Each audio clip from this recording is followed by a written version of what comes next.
Hi everyone. I want to talk about craft fairs, or at least the ones I participated at today and about 2 months ago.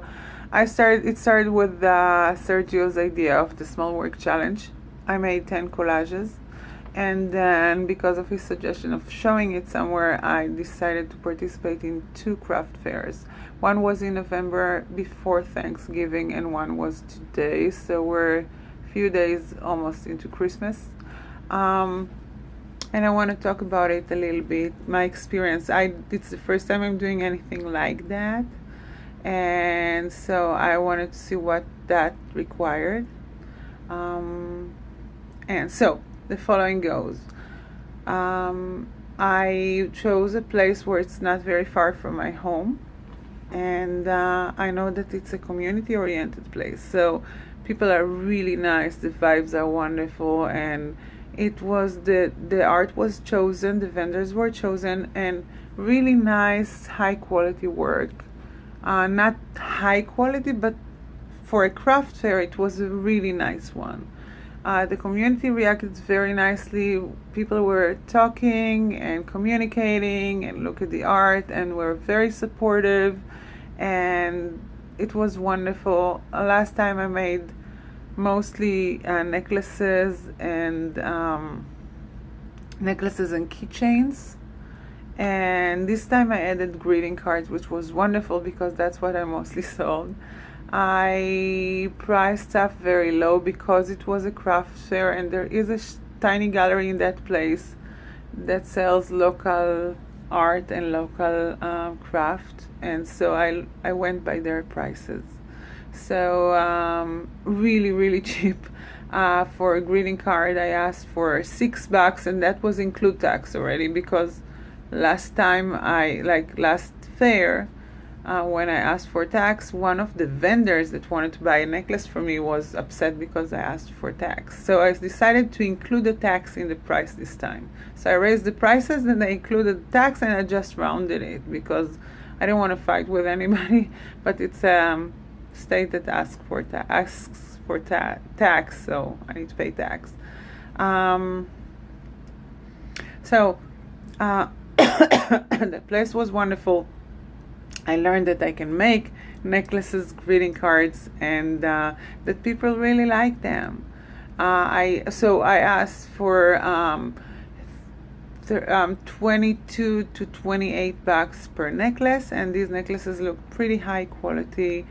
I asked for 8 by 8 for $80, 10 by 10 for $100, and I had 12 by 12 for $120, because I tried to give it the best chance of sales. People again reacted really nicely. They really enjoyed the work. They really enjoyed the art. They thought that the necklaces were really cool. Last time we managed to sell less necklaces. Last time we sold many more necklaces. This time it was mostly greeting cards. We sold only one necklace and one. We had rings as well. So one ring was for $18. So really, so within that, I learned a few more things. I learned that I can organize a really nice table, which was really fun. I learned that I can make necklaces, keychains, rings, etc. with my art, and that takes me to the next phase. So it's not that whatever I didn't sell goes for waste. I'm going to keep going. So that's where I'm going to talk in a second. But as far as sales concerns, the event cost me $45 a day to be there. For the 2 events, $90. The first event we made $200. For today we made about $100. So it didn't even cover cost, because I need to for the staging and for the materials, etc. It cost me about $500 to start the whole thing. But basically, and I hired my son to help me. So we got to a point where basically we got, like, with the whole thing, $100 a day for both of us. It didn't even cover cost. I managed to sell the necklaces in other places. So I started selling in other places. So that's where it takes me. But if you are, so basically my expense was about $500 for the whole thing, and we got about 300. But I managed to cover costs in other places through other venues that I sold the necklaces. Like, I'm part of a gallery in Central Seattle, Pioneer Square, and for the holidays I have a wall of artwork there, which I put ridiculous prices as well, but it was an opportunity to get rid of merchandise. But I put the necklaces there, and there were two events. One was like the opening, and one was a holiday party, and I sold 7 necklaces. Again, for $30. That includes tax. So that's what I learned. On the other hand, that's a journey with the necklaces that might help me sell my work as well. So we did some raffle last time, and the raffle was for people joining my newsletter. So I have more from last event and this event. I have people that really want to be in my newsletter. So I have about 30 new addresses of people that are interested. So I got that. I started the journey with the necklaces and greeting cards that I saw that people really like. So that's a way to make an income.